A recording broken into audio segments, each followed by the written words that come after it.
Well, today I would like to start with a little bit of external antakaranas. Yes. You know when we are circling the hips and we are moving the hips in an anti-clockwise direction, we imagine that we have a clock face on the ground beneath our feet, and as we move our hips with Devidyani in an anti-clockwise direction, we are making all the negative energy flow down into the center of the earth. This is very much like light. When light is traveling in a certain direction, then there are magnetic spirals of force that surround the light wave, which flow anti-clockwise when the light is flowing away from you. This is called the right-hand rule of physics, and it is exactly the same in spirituality. When we are talking about negative bioenergy, when we are talking about negative karmic mass, when we are talking about golden light of the soul, when that energy is flowing away from you, the spirals of force flow around that energy in spirals which are anti-clockwise. So, Hiromi, I am pointing my right hand at you, and this is the direction in which the spiritual light is going. It's going towards you. And I am doing the right hand rule. Yes? So as I'm doing that, yes? As I'm doing that,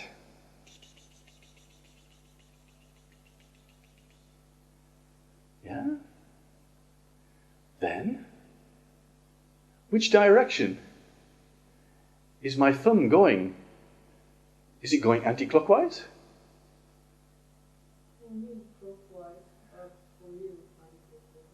Now that's very interesting, because when I am doing that, to me, this looks as though it is going anti-clockwise.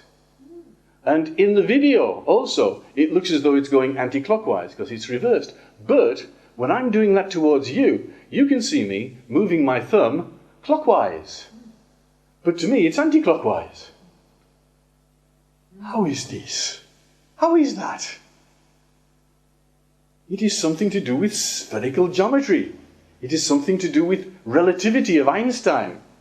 But when I do that, the energy is flowing from me to you, and the spirals of force are going anti-clockwise. But when the energy is flowing towards you, then the energy is flowing clockwise. It changes direction with the direction in which it's flowing. I say that. When the energy is coming towards you, then the energy is going clockwise. This is the left-hand rule of physics. It's going clockwise. But to you, it looks as though it is going anti-clockwise. When the energy is going away from you, the energy is going anti-clockwise. When the energy is coming towards you, it looks as though it is going clockwise. Try it. Which direction is that going for you? Yeah? It's anti-clockwise. Sorry, it's clockwise for me, because this is the left-hand rule. But for you, it looks as though it's going anti-clockwise. You can even try it on a sheet of paper. You can draw arrows on a piece of paper, clockwise, turn the paper over, and they're going in a clockwise direction. You're looking confused, Johannes. It's true. To me, this hand looks as though it is going anti-clockwise. Yeah, this thumb now anti-clockwise. But to you, it's going clockwise. Think about it. Try it yourself. Do that movement and say, which direction is it going? I guarantee it's the opposite from my point of view. Yeah? It's magic. But it's true. You have to start to think in terms of relativity, in terms of spherical geometry. Do you get that? You get it? Yeah, anti-clockwise to me, clockwise to you. So when it's coming towards you, it looks as though it's going clockwise, and when it's going away from you, the spirals of force are anti-clockwise. Therefore, energy into the center of the earth, move the hips in an anti-clockwise direction, you are in tune with the spirals of force. And when they're coming down to you from the center of the universe, they look as though they're anti-clockwise. And it really changes at the level of the eyes. It's coming down anti-clockwise, and when it reaches the eyes, you're moving the same, and then it looks as though it's clockwise. Try it. Here it's coming anti-clockwise, and then when it gets to the level of the eyes, it changes into clockwise. And you haven't changed the spiral. It's just where you're looking from. It's where you are looking from that makes it different. Yeah? You see? Try it. That's right, isn't it? This is exactly how it is. Yeah. So, this is the force. Now, when we are talking about making columns of protection, we are talking about making external antakaranas. We know we have an antakarana that flows along our spine. It goes out of the top of our head into the center of the universe. It goes out of the base chakra down into the center of the earth. And the two polarities of the center of the earth and the center of the universe are what power. The two polarities power the antakarana, a connection between heaven and earth. Now, a genuine antakarana, due to the reciprocal maintenance of Gurdjieff, has energy flowing down from the center of the universe into the center of the earth, but it's also, when the negative energy hits the center of the earth, it burns up, and there's a flow of energy started from the center of the earth up into the center of the universe. So you're getting sort of like a circulation of energy.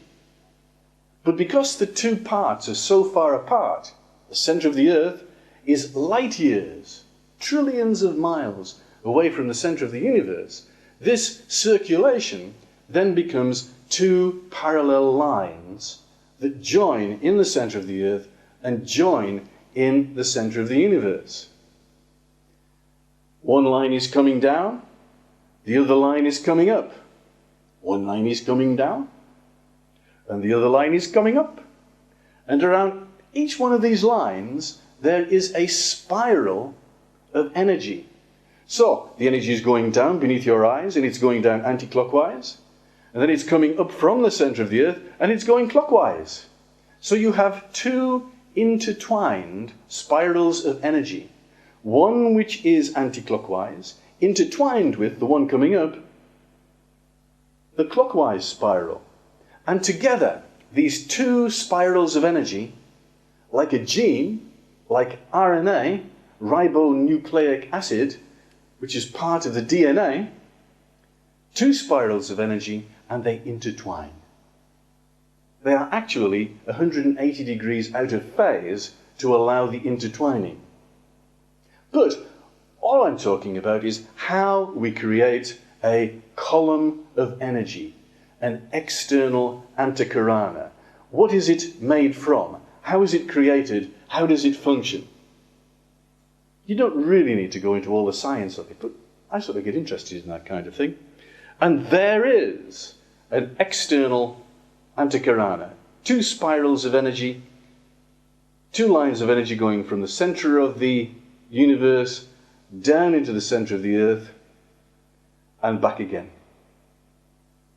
Creating the spirals around it, creating a column of protection. That is how you create one column of protection. You say, in front of me, 1 meter in front of me, I am going to create a connection between heaven and earth. Two lines of energy, one going up, one going down, creating the two spirals, creating a column which is impenetrable. Nothing can come through it. And then you say, I will make one behind me, and I will make one to my right, and I will make one to my left, and I will join them up in the center of the universe, and I will join them up in the center of the earth, and I'll have one central column that comes up through me, joining up in the center of the universe, down in the center of the earth, and this creates a structure which can channel more spiritual energy. So as well as providing protection around you, as well as providing a diving suit. You know what is a diving suit, Hiromi? A diving suit is what you wear with this big copper helmet on the top. Yeah? And you go blah, blah, blah, blah, blah, down to the center of the earth in the ocean. And what do you have coming out of the top of the suit? You have an airline. You have an airline. And you have this pure positive oxygen, spiritual energy coming down, and it's flowing around all of your body, and it's constrained by the suit. And around you, you've got all this dirty water. But around you, you've got this oxygen, spiritual energy. And it goes down, and there you are, touching the center of the earth. This is protection. It is the way to maintain a positive spiritual energy around you, whilst everything else is dirty.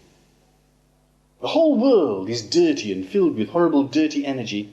And what you are doing is you are protecting all of these horrible, dirty people from your pure, positive, spiritual energy. Because if your positive, spiritual energy oxygen hits them, they will ignite and burn up, poor things. All of their karma will come into play in that moment, and it will be like they are struck by lightning. Struck by lightning. And you don't want to do that to anybody else except your students, do you? Struck by lightning, boff. Struck by lightning, boff. Struck by lightning, boff. That's what Bilbo Baggins said in The Lord of the Rings. Struck by lightning, struck by lightning. You've been hit by the lightning of Zeus. But because you are at a higher energy level, you can channel that lightning strike. Because you have less negative karmic mass, resistance to that flow of energy. Whereas in normal people who are very dirty, they have more resistance.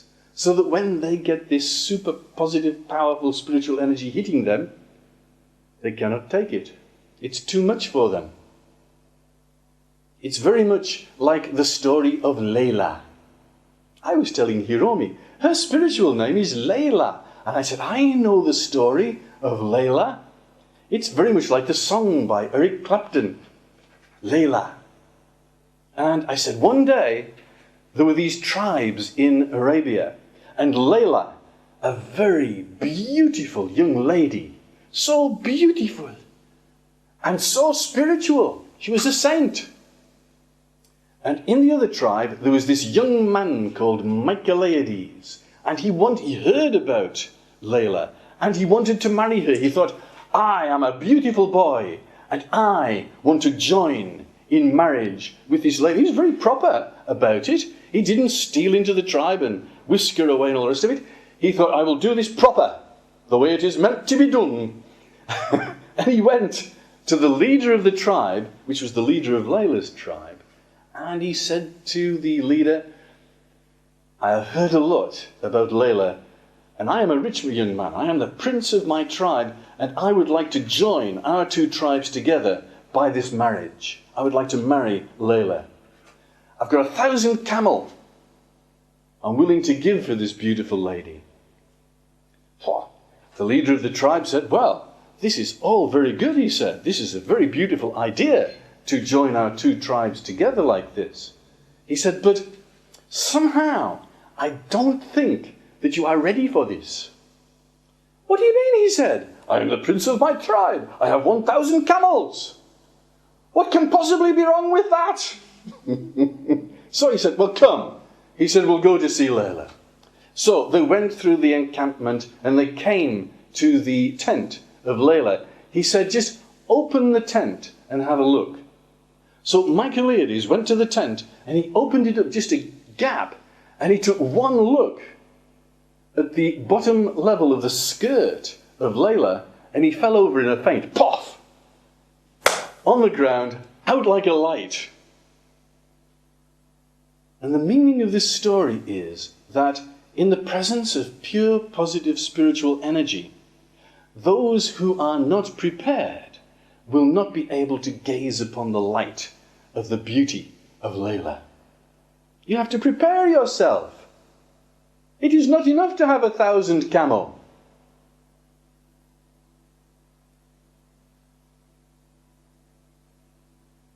It is not enough to have 1,000 camel. Jesus Christ was talking to a rich young man.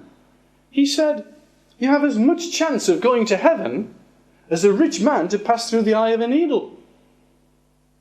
Because you have too much negative karmic mass. You have too much negativity in your soul and in your being. The only way you can come into the presence of Layla is by taking a course of energy enhancement.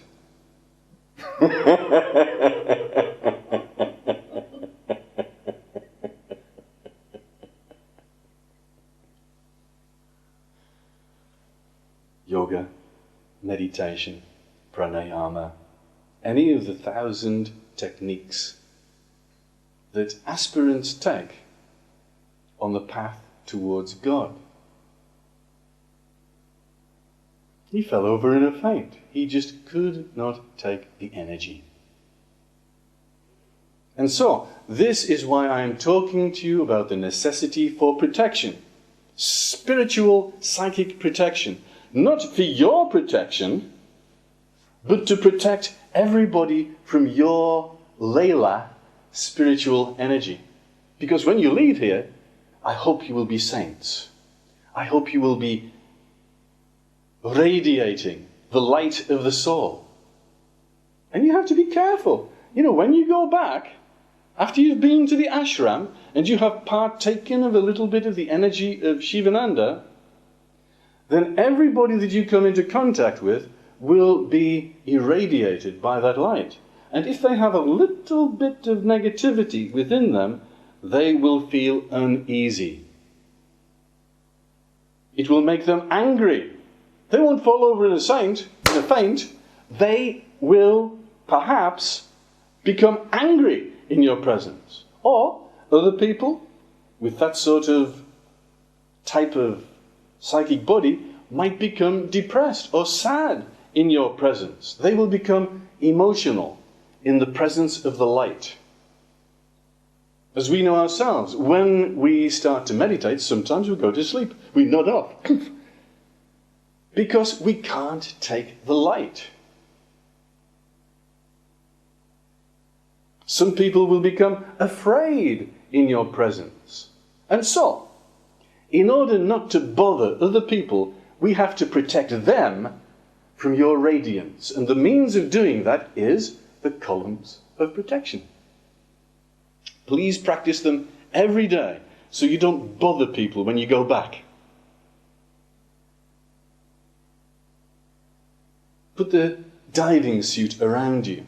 Surround yourself with the pure radiance of the spiritual oxygen. Remain in that atmosphere. But please, don't try to breathe water anymore. You are not a fish. You have evolved. You have come out of the ocean and you have moved onto the land of the enlightened. You're not touching the earth. You have moved into the land above the physical land. You have moved into the land of enlightenment. Higher, more energy, more effect. And please, always share this energy with people of like mind. Do not waste it on those who do not want to accept it.